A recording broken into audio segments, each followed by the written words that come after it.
Morning students, today we are going to study English subject. In English, in previous class we studied about chapter 18 Clever Chicks. Clever Chicks lesson को हम लोग पढ़े थे और उसका question answer भी बना चुके थे। अब उसी के पीछे में दिए गए एक्सरसाइज 2 मैच द फॉलोइंग, जो कि पेज नंबर 62 में है, और 63 में दिए गए एक्सरसाइज को करेंगे। तो अभी हम लोग 2 मैच द फॉलोइंग पेज 62 से शुरू करते हैं। यहाँ पर ए है और यहाँ पर बी है। ए को बी से मिलाना है। हम लोग कहानी को जब पढ़े तो हमें यह याद हो गया कि हैन का क्या नाम था, डक का क्या नाम था, हैन के कितने चिक्स थे, डक्स के कितने डकलिंग्स थे, चिक्स अपनी मम्मा को क्या लाने के लिए कही थी और डकलिंग्स अपने मम्मा को क्या लाने के लिए कही थी जब वो मार्केट जा रहे थे। तो इसी तरह करके इन वाक्यों से अधूरे वाक्य दिए हुए हैं ए में और अधूरे वाक्य ही दिए हुए हैं बी में भी। हम लोगों को ए और बी को मिलाना है। करेक्ट। सबसे पहला सेंटेंस है जीनी इज अ। जीनी किसका नाम था?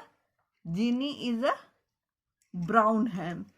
इधर से सबसे खोज रहे हैं तो हम लोग ये जीनी है, ये ब्राउन हैन है, तो हम लोग इसको कैसे मैच करेंगे? Jeannie is a brown hen. Jeannie is a brown Hahn,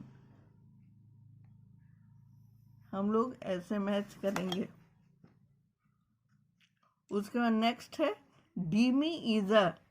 D में क्या थी?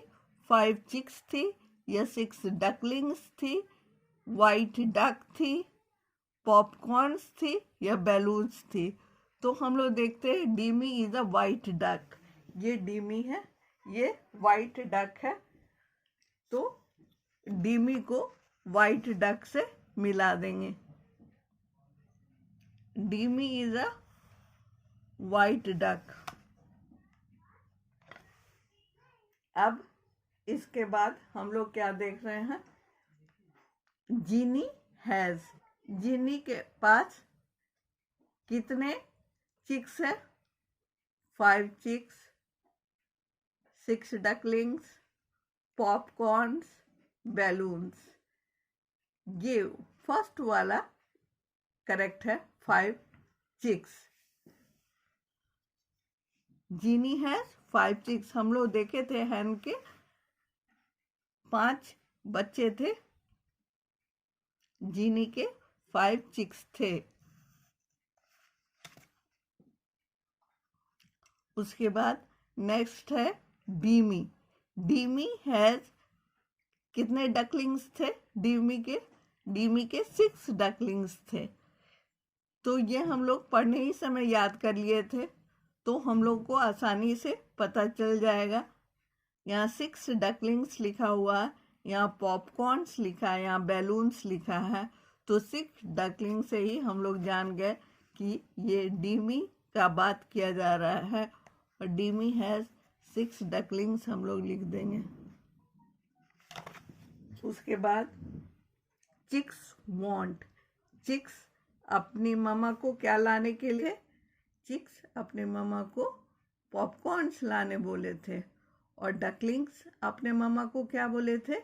डकलिंग्स अपने मम्मा को बैलून्स लाने बोले थे। तो हम लोग पहले चिक्स वांट पॉपकॉर्न से मिलाते हैं।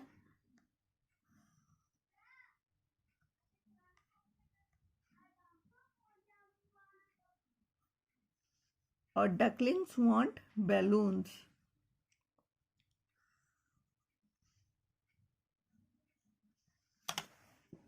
समझ में आ गया बच्चों? तो हम लोग पेज 62 कर लिए हैं। डकलिंग्स को बैलून की जरूरत थी, चिक्स को पॉपकॉर्न की जरूरत थी। ये पेज तो हो गया। इसी तरह आप लोग बनाएंगे, ये आपका होमवर्क है। अब हम लोग नेक्स्ट पेज पे 63 देखने जा रहे हैं। Third, who said the following lines. इसमें कुछ लाइन्स दिए हुए हैं, हम लोगों को बताना है कि वो लाइन किसने कहा था। जैसे फर्स्ट लाइन है, we want balloons. We want balloons ये लेसन में, ये चैप्टर में किसने कहा था? वी वॉन्ट बैलून्स डकलिंग्स ने कहा था। डकलिंग्स को बैलून्स की जरूरत थी, तो यहाँ पर हम लोग डकलिंग्स लिखेंगे।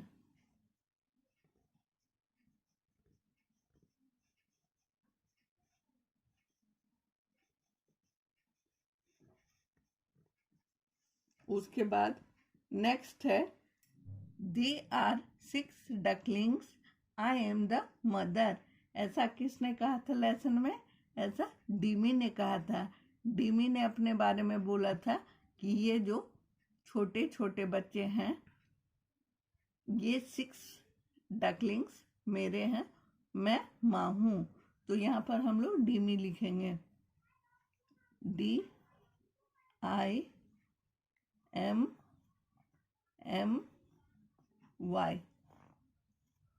उसके बाद नेक्स्ट क्या है? नेक्स्ट है, they are nice, they are soft. ऐसा किसने कहा था? ऐसा लेसन में कैट ने कहा था। जब डिमी और जीनी मार्केट चली गई थी और बच्चों को घर में रहने बोला था, तो एक बिल्ली देख रही थी। बिल्ली जो देख रही थी उसी ने कहा था, they are nice, they are soft. अब हम लोग यहाँ पर कैट लिखेंगे। इसके बाद नेक्स्ट लाइन क्या है? नेक्स्ट है, we love you, you are brave. ऐसा किसने कहा था? जीनी और डिमी दोनों जब मार्केट से आ गई थी, तो ये जीनी और डिमी ने कहा था। जीनी और डिमी ने कहा था, we love you, you are brave. यहाँ पे होगा जीनी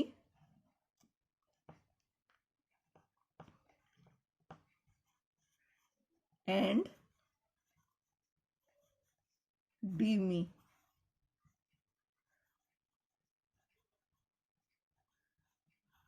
तो आपको ये पेज समझ में आ गया बच्चों?